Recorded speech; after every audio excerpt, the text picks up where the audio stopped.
Hello everyone, welcome to another edition of Let's Talk Criterion, previewing upcoming Criterion releases. And in this edition we look at the 1951 film Victimas del Pecado, or Victims of Sin.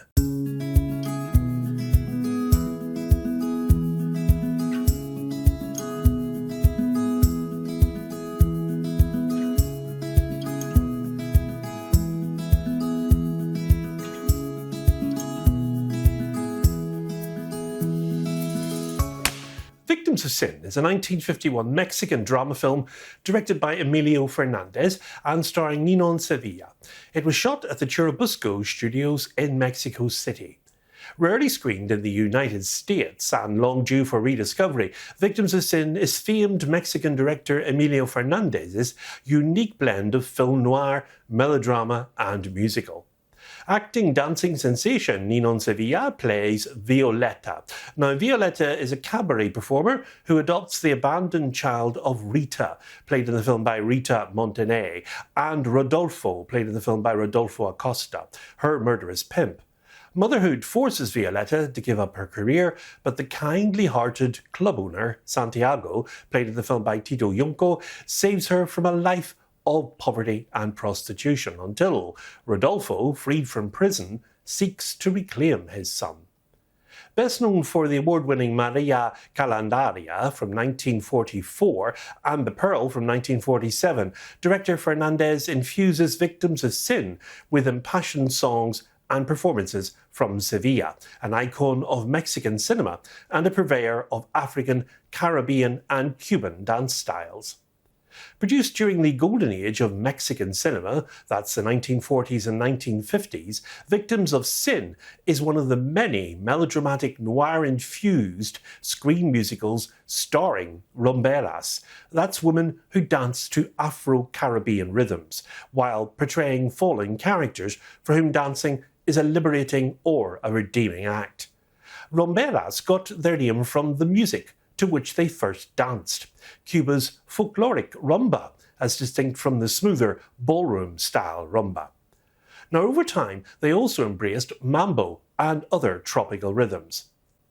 Victims of Sin stars the enthralling Ninón Sevilla, born in 1929, a Cuban-born dancer who turned down offers from MGM and Columbia Pictures to sign a contract with the company of Mexican film producer Pedro A. Calderón. Becoming one of Mexican cinema's most sensational sex symbols, Sevilla starred in numerous 1950s rumberas movies. While Jorge Harrison is credited as Victims of Sin's choreographer, Sevilla was known to choreograph her own on-screen solos. Her signature dance style is said to incorporate movement inspired by Santeria. That's a religion of Africa's Yoruba diaspora that integrates dance into its rituals and ceremonies. Sevilla's exciting brand of Afro-Caribbean dancing appears akin to that of Catherine Dunham and feels more earthy than most of the Latin-style dancing that's seen in Hollywood musicals of the same time. Her effusive sexual energy recalls a fiery but tougher Rita Hayworth, and one really sees the Africanist elements in her Afro-Caribbean vocabulary of dance. Her wild dancing is more internally focused than the polished performing for the camera style that the Hollywood dance stars imitate, and Sevilla moves constantly on film. Even while singing, she's circling her pelvis in continuous figure eights or stepping side to side on every single beat. Victims of Sin tells the heart-wrenching story of Violeta's struggle to support herself and of the abandoned child that she adopts amid the crime-ridden nightlife milieu in Mexico City.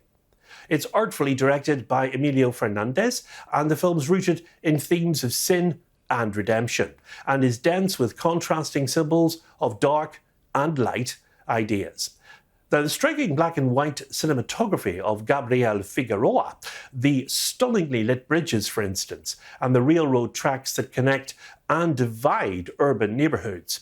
Also, the upscale atmosphere of one club versus the hominess of another, and the embodiments of liberty and restraint are all found in Sevilla's dancing. Yet, the film's most evocative element is its wide-spanning musical score, and that's by Antonio Diaz Conde. Now, it ranges from amusing to foreboding mood setting in his underscoring, and romantic ballads and novelty songs which are performed by the nightclub singers, plus a never-ending variety of dance music throughout the film, and it's quite abundant as well.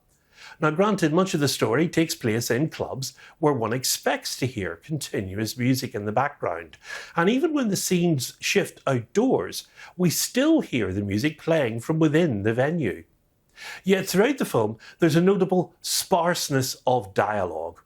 And there's a considerable amount of the film's action, both dramatic and comic, which is conveyed through gestures, staged business, and facial expressions, somewhat silent movie-like at times, all performed to music, with no talking. Now, one grows to depend, in a way, on the musical score as the main delineator of the narrative. The music's presence feels more continual and dominant here than in Hollywood musicals, where individual songs were presented as discrete entities. Now, film noir aficionados will also relish the look of this movie, and dance fans will surely appreciate Sevilla's take on Afro-Caribbean movement in the film. But I think it's music lovers who will be most enlightened as the film expands our notion of what can be truly called a movie musical. A treasure of Mexico's cinematic golden age, this deliriously plotted blend of gritty crime film, heart-tugging maternal melodrama, and mambo musical is a dazzling showcase for its iconic star, Ninón Sevilla. She brings fierce charisma and fiery strength to her role as a rumbera.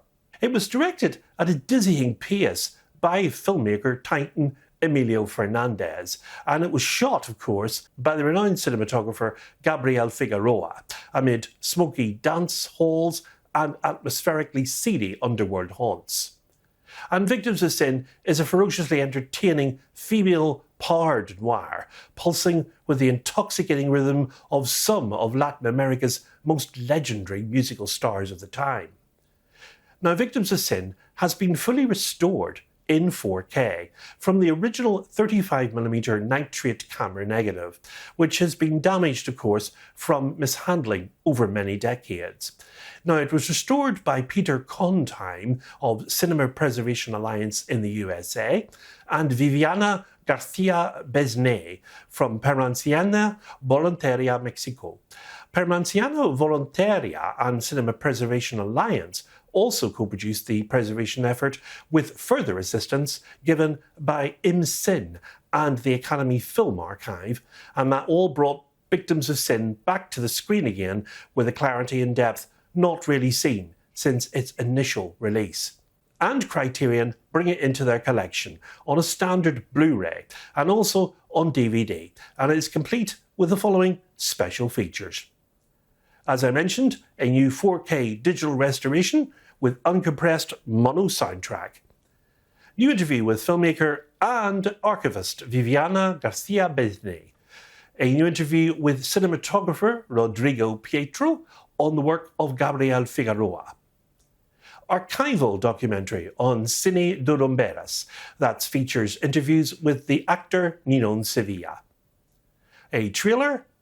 There are new English subtitles translated on the disc, and as well, of course, we have the fold-out written essay by scholar Jacqueline Avila. And the cover art for the disc is by Lauren Tamaki. Victimas del pecado, or Victims of Sin, is a ferociously entertaining female part noir pulsing with the intoxicating rhythms of some of Latin America's most legendary musical stars. The film has a running time of 84 minutes, that's quite short, and it's in a 1:37:1 aspect ratio, and it joins the Criterion collection on Tuesday the 18th of June with the spine number of 1222. Coming in the next edition of Let's Talk Criterion, we'll be taking a look at director Barry Jenkins' television series, The Underground Railroad.